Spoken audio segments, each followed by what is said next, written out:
Alors, une petite capsule pour vous expliquer comment bien comprendre les pourcentages. Que signifie 15% des élèves d'une classe de 20 élèves ne mangent pas à la cantine? Alors, il est important de comprendre ce que veut dire 15% des élèves d'une classe de 20 élèves. Ce n'est pas 15 élèves qui ne mangent pas à la cantine. Ça, c'est pas vrai. C'est vraiment pas vrai.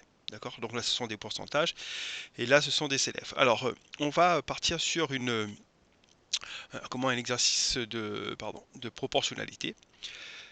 Donc nous avons ceux qui ne mangent pas à la cantine et nous avons le total des élèves et une partie donc qui ne mange pas à la cantine. Et on va avoir deux étapes. Une étape réalité. Alors à quoi ça correspond? Les 20 élèves, d'accord, qui sont là. Et à l'intérieur de ces 20 élèves, de cette classe, il y a une partie, d'accord, qui ne mange pas à la cantine. Donc on ne sait pas combien. On ne sait pas, c'est ce qu'on cherche. Et là, on va se mettre dans une autre situation. On va se mettre dans une situation de fiction. On va se mettre dans une situation où on va inventer une classe qui, cette fois-ci, possède pas 20 élèves, mais 100.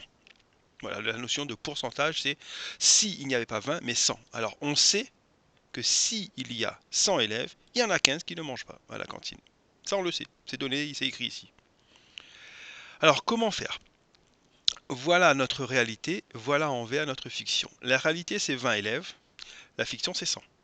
La fiction, c'est 15 élèves qui ne mangent pas à la cantine. Et notre question, c'est combien ne mangent pas à la cantine en réalité. C'est ça le problème.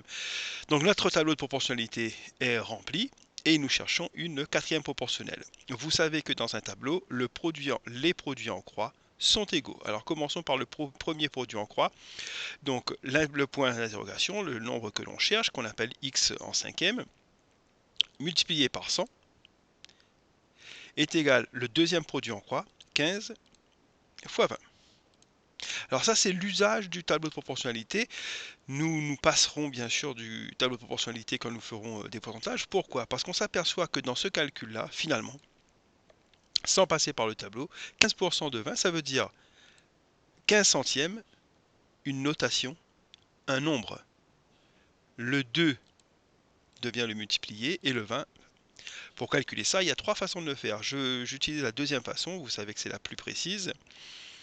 15 fois 20, 300 centièmes, 3 élèves ne mangent pas à la cantine. Donc il faut se rappeler que T% d'une quantité, 15% de, 20% de, 50% de, c'est 50 centièmes multiplié 20 centièmes multiplié par la quantité. D'accord?